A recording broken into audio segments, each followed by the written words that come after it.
Good afternoon, everybody. This is Damon Bond of Bond Realty Group, licensed real estate broker in the states of Connecticut and New York. Hope everybody's doing well. Today is Friday, February 1st. February 2nd, my mistake. Today is Friday, February 2nd, 2018. Hope everybody's doing well. It is cold today. I know it's been a while. I just been busy.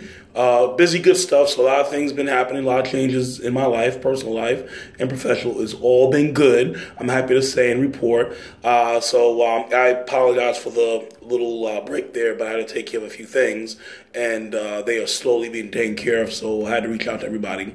If you have any questions or comments, go easy email me at dbond011@gmail.com. That is dbond011@gmail.com, or you can call me 203-394-8123. All right, today I want to discuss, and excuse me, I need my water here for my throat. Today I want to discuss, and I said this year, I'm going to really try to get on, doing these more often. So today I wanted to talk about home ownership, of course, and that is a difference between a condo and a single-family house, or even a co-op, if I have time for that. So we shall see.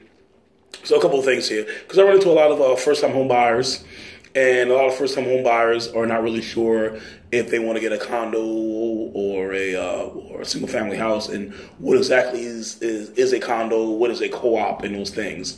Well, a single-family house is just that. I'm going to start with that first because that's easy. Single-family house, whether it's attached or detached, it means that is one dwelling. All right, so it's not a multifamily where you got 2 or 3 or 4 units in there. It is one dwelling, regardless if it's an attached property or detached property.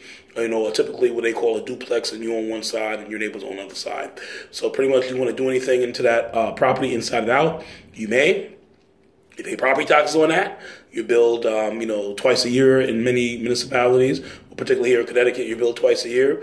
In New York, similar depending on what town or village you live in New York. So that's what it is. I mean, there's not much really to tell about it. The house you see in the streets, single-family house. The only restrictions are if you live in a homeowner association type of neighborhood, then it's different. Typically your gated communities, but you don't have too many of those in Connecticut, and you have some of those in New York. Particularly in Nassau and Suffolk County may have those, but then that's a little different. But for the most part, though, it is what it is. So now let's talk about condos.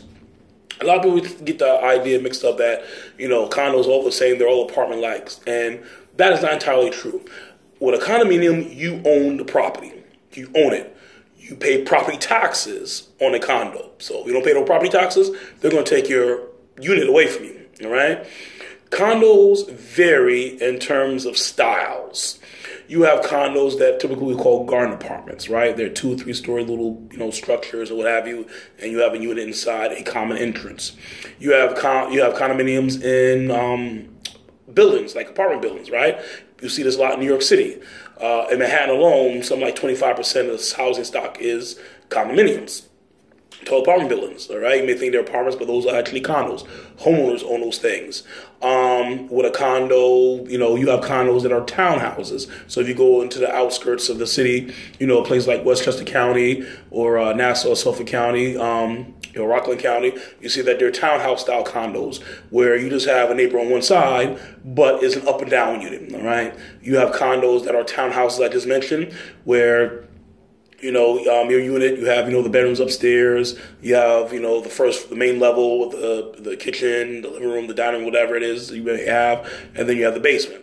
You have some condos that have attached garages. So it all depends what you want. Now, the advantage of having a condo is this, and I tell people, particularly if you live in a high-cost area, right, particularly like Manhattan, you're not going to be able to buy like a single-family brownstone in Manhattan. I mean, you could if you got money like that, but if you don't, a condo is a great alternative.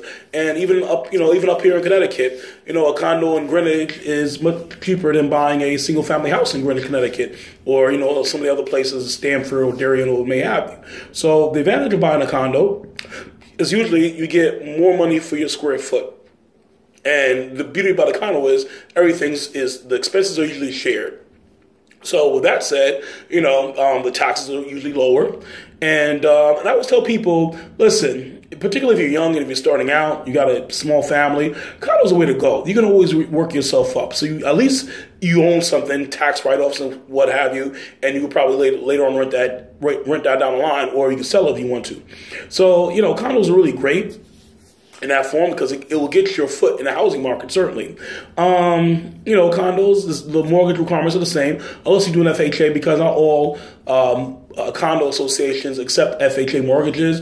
Usually it has to be a majority unit owner occupancy versus renter occupancy. So that's one thing, but it's beautiful. And like I said, I'm going to go in more detail, about condos, probably another video if I don't have time in this one. But that's for the condominium. Now, buying a condo is a little bit different than buying a house. Like I said, the end goal is the same. The end goal is for you to own a piece of real estate. Well, the only difference is with a condo, certain nuances in place. Like I said, the financing. Some condo associations don't take FHA financing. So when you buy a condo, condos have what's called first right of refusal. Basically, they can decide to buy the unit, before they put it on the market. Sell anybody, that's their right. Usually, that's not a problem. So assuming that's not a problem at all, which in most cases is not, you go ahead like any other deal. The only exception is when you get down the road, you get your attorney will order what's called a condo resale package or condo resale doc. Usually that's about $125. And this resale package, depending on terminology, basically tells you the vitality of the association. It tells you how much insurance is on it, anything in arrears, meaning if money's not being paid by the dues, anything that may be outstanding, any new improvements that's going to take place, any special projects that will take place. So a special project is, let's say they need a new roof or something like that.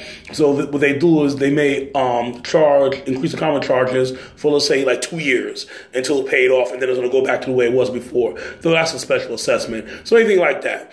And your attorney will review this with you, and then at that time you can actually refuse to go with the deal. All right, within 5 days' notice after receiving the resale package. So that's a little bit different from a single-family house. But other than that, though, it's pretty much same things on there. Also, one thing I want to mention is the additional paying property taxes. Something you don't do with a single-family house is you have to pay association dues. Association dues can vary. It can vary depending on if the association is what we call self-managed, or if the duties are administered by a property manager. Now, self-managed associations usually is that the board members, and the unit owners themselves will get together collectively and they'll handle it. So they'll handle, the cleaning up of the common areas, right? They will handle, let's say, snow removal. They will handle, the counting and bookkeeping and everything like that. They will do anything themselves. The advantage of this is the fact that usually your your common charges are a lot lower. The disadvantage is the fact that there's more work, there's more onus on the unit owners. So if you have a property manager that does it, the condo association has a property manager, then the property manager will have all that out, and you'll pay basically the dues you're paying, portion that will go to the property manager to pay, his company, their fees for upkeep and what have you. So that's what it is. Now, what's included in association fees? Well, it all depends. Usually what's included in association fees is the taxes. No, sorry, wrong again.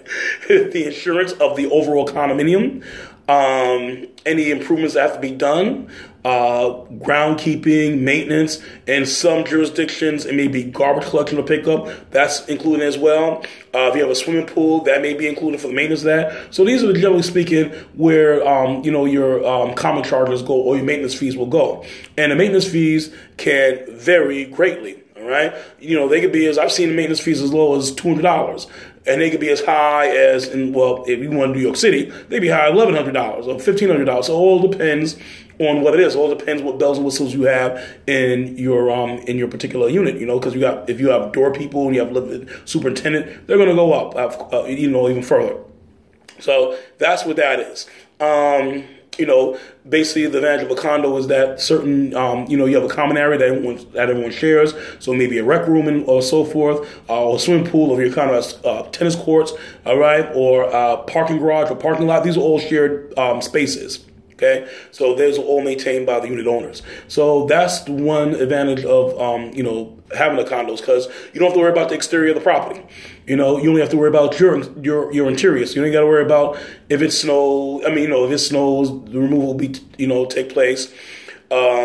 You don't have to worry about if something's wrong with the siding. The association will take care of that. You don't have to worry about any roofings. The association will take care of that. So all you do is worry about the inside of your unit. So you're responsible. So if your heater goes bad, in most cases, you have to take care of that heater because it's inside your unit. Or if the plumbing goes bad, you have to call a plumber. Or if you're handy, you can fix it yourself. So that is what that, in terms of how that goes. So you can see, they're basically condos, single family can be similar, but they are also at the same time vastly different.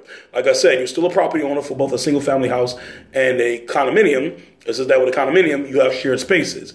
And depending on, the style of the condo, those shared spaces could be either very small or limited, or, great, more vast. It all depends on how it is.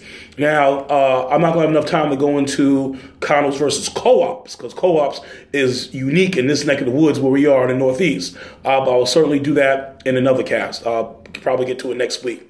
So in the meantime, this is Damon Bond, a Bond Realty Group, licensed real estate broker in Connecticut and New York. I hope this was informative. If you have any questions, you can always email me at dbond011@gmail.com. That's dbond011@gmail.com. Or you can always call me 203-394-8123. Stay safe, stay warm, and please have an enjoyable day and weekend. Until later, bye-bye.